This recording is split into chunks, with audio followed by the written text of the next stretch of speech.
Hi, this is Dr. Anderson from Anderson Center for Neuropathy and Chronic Pain, and I'm here with Marvin, and he's got quite a story, and I'm excited for him to talk about his story because he gets kind of excited about life and things and how he's doing. But he came to me a while back with pretty severe restless legs, and we were able to help him. And as many of you know that watch on YouTube, one of the options that we do, especially when your restless legs is really severe, is we surgically go in and we open up tunnels in the legs that have become tight.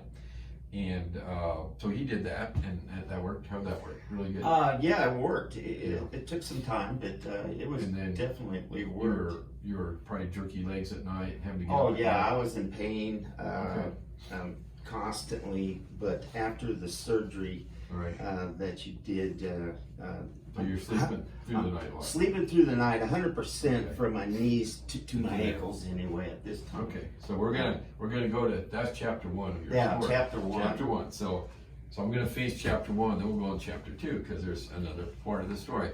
And this doesn't happen a lot, but it's important that some of you that are listening that are kind of inquisitive about this as an option or wanting to know, does this always work, or what, are there any downsides, or what can happen down the road? And he's a good story in that regard because he has a chapter 2 to this. So, because we're not done. So the first thing is, folks, when I did surgery, I opened up a tunnel here. You can barely see the scar, and this is to get back to the back of the leg. In this area, there's a tunnel called the soleal sling. Then there's another scar over there. That's for the common perineal nerve. That affects the top of the foot and the front of the leg, and then superficial perineal nerve down here. This nerve, and especially this nerve, have a big effect to cause the symptoms of restless legs. We know that now. And this may too, the common perineal nerve. But just know that these 3 areas had surgical decompressions performed, and he did really well. So then he pops up on my doorstep not that long ago with symptoms mainly down in the feet. And what were those symptoms like? They were just totally numb from the ankles down. No feeling. No feeling.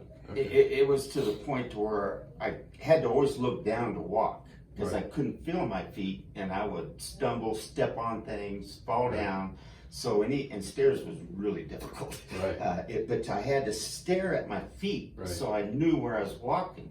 And you said when you go on vacation, you just go in a restaurant or something, everybody else would go have fun. Yeah. When we would go on vacation back then, it was to the point, like we went on a vacation to Alaska, a cruise of the lifetime.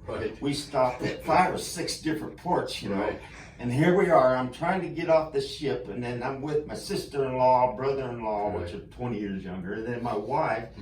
And as far as I could make it would be off the ship to the first pub.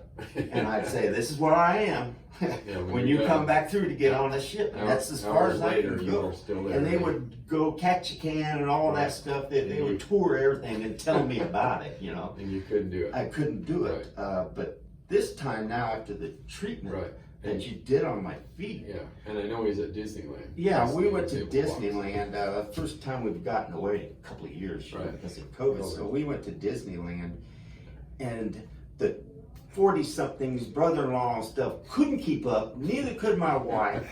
I was doing 24,000 steps a day, plus I don't know how many stairs for 10 days. I put on miles, and it felt great. Excellent test. It's excellent test. I was able to just take off and go everywhere and enjoy the things. Other than normally, I would walk through the front gate, first pub, there's where I was, and see you when you're done at the end of the day. So we got to enjoy it. So basically, to end the story, really, so what we accomplished, you got rid of a lot of the nerve symptoms, which are primarily restless legs in the legs. That's chapter 1 of his story. And chapter 2 was he still had symptoms down here. Now, why would he have that, folks? Well, a lot of it's probably from an area here called this tarsal tunnel.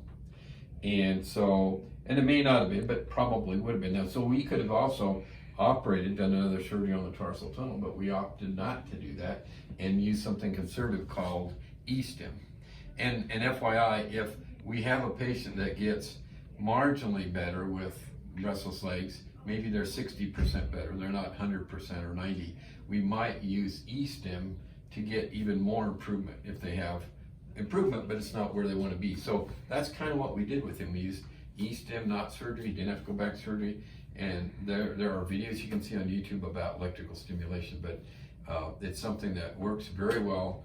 It's a non-surgical treatment, but it's just something that we offer here aside from surgery that helped get his feeling back. And it's really tough when you don't have feeling. It doesn't necessarily keep you awake at night. It's not painful, but it's really hard because Marvin was saying like he'd go down steps and he'd have to grab hold of railings and stuff. And you look like a pretty vital, healthy guy, but you know, you shouldn't have to do that at your age. And nobody should have to do that. So great story, 2 parts, restless legs, and then getting rid of the continual numbness down in the feet. So I appreciate what you did. Okay, thank you. You gave my life back. Yeah, and you've been a lot of fun. You're kind of ornery, but I like that. Yeah, okay. It's been really fun to work with. And I guess that's it. And if you like this information, I'd love to teach. And if you'd like to learn more, stick with us at Anderson Podiatry Center, and make sure you push the like button. And if you have any comments or questions, please feel free to do so. And thank you for watching.